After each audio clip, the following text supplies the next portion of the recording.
Pessoal, faz sentido aí o imbróglio e faz sentido também como que a gente sai dele? Preciso de ajuda. Dá um sim para mim aí ou um não, hein? O que vocês acham? Vanessa, sim. Quem mais? A Cláudia. O Edu.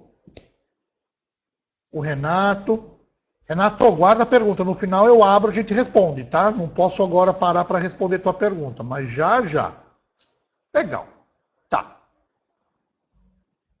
Então, vamos falar agora do que todo mundo veio aqui para ouvir, né? Quais são os desafios e as nossas oportunidades. 3 pontos. Primeiro, mapa de oportunidades, o suporte empresarial e, por último, algumas lições super valiosas que a gente precisa chegar lá. Rafael, vamos ver se a gente mata agora?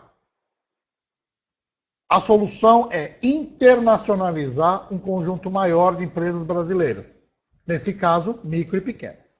Bom, o primeiro ponto é que, embora a gente tenha um mercado super concentrado, embora a concentração ela se dá por produtos, ela se dá em mercado, ela se dá em estados fornecedores, o primeiro ponto que a gente precisa entender é o fortalecimento das nossas relações com os mercados onde nós já atuamos.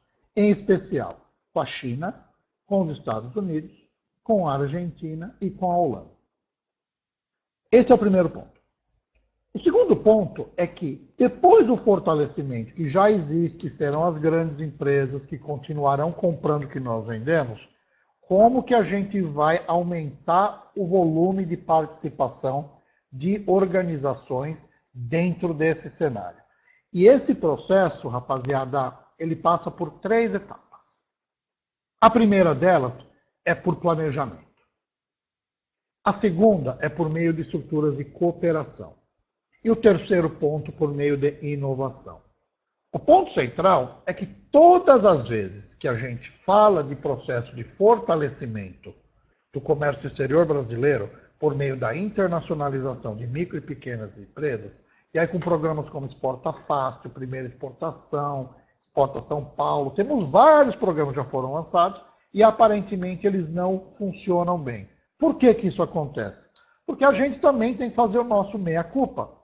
E o nosso meia-culpa está atrelado ao fato de que sempre a responsabilidade disso é de um terceiro que a gente chama de governo. Mas não precisa ser assim. Eu vou mostrar para vocês agora. Eu trouxe alguns exemplos para vocês, tá, pessoal? Alguns exemplos governamentais. Então, vamos falar um pouquinho aqui do exemplo do Canadá, da Coreia do Sul, de Israel, de Dinamarca e da Holanda.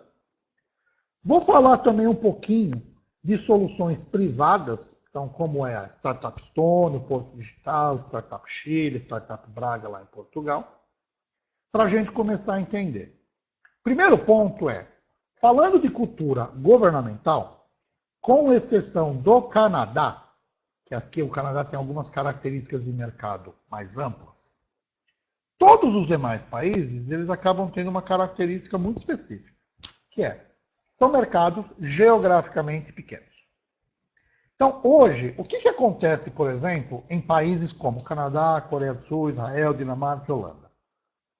Todo negócio que eu for abrir, absolutamente todo negócio, sem nenhuma exceção, vou abrir uma cafeteria lá no fim da minha rua, no momento de registro dessas organizações, você passa a ter um processo de mentoria dos departamentos de desenvolvimento locais, com o objetivo de já pensar no processo de internacionalização desses negócios. O que a gente consegue fazer com isso? É o governo local atuando diretamente como uma agência de internacionalização para todo e qualquer negócio oriundo de Canadá, Coreia do Sul, Israel, Dinamarca e Holanda. Não é legal isso? Imagina que você vai abrir uma empresa aqui no interior de São Paulo e na hora que você vai registrá-la, ao invés de você ter que ficar gastando rios e mais rios de dinheiro com junta comercial, com todo aquele processo burocrático que vocês conhecem melhor do que eu, a gente pudesse ter um processo de orientação para já criar um plano de expansão, levando em consideração aqueles mercados que a gente viu lá no começo. Bacana isso, né? Bom, isso são algumas lições governamentais. Por outro lado, a gente tem uma série de iniciativas privadas, inclusive com um monte de empresa brasileira, já pensando nesse caminho e já nascendo globais, por meio de um processo de aceleração numa série de países, como a Estônia, como Braga, como a Startup Chile, um monte de pequeno negócio brasileiro surgindo, sendo embarcado lá no Chile, com o objetivo de já virar Born Global, organização global, desde o seu nascimento, pensando no mercado total. E eu deixei por último, aqui o Porto Digital, porque essas ações que a gente acha super legal que acontecem no Chile, em Portugal, na Estônia, elas também acontecem no Brasil, e o Porto Digital aí no Recife hoje é talvez o principal acelerador de negócios para a escala global no país. Então, o que nós estamos querendo dizer? Tem muita coisa a ser feita por governo, mas também tem muito caminho que a gente precisa ter. Ou seja, novos negócios dependem de novas formações e dependem de novos modelos estruturantes.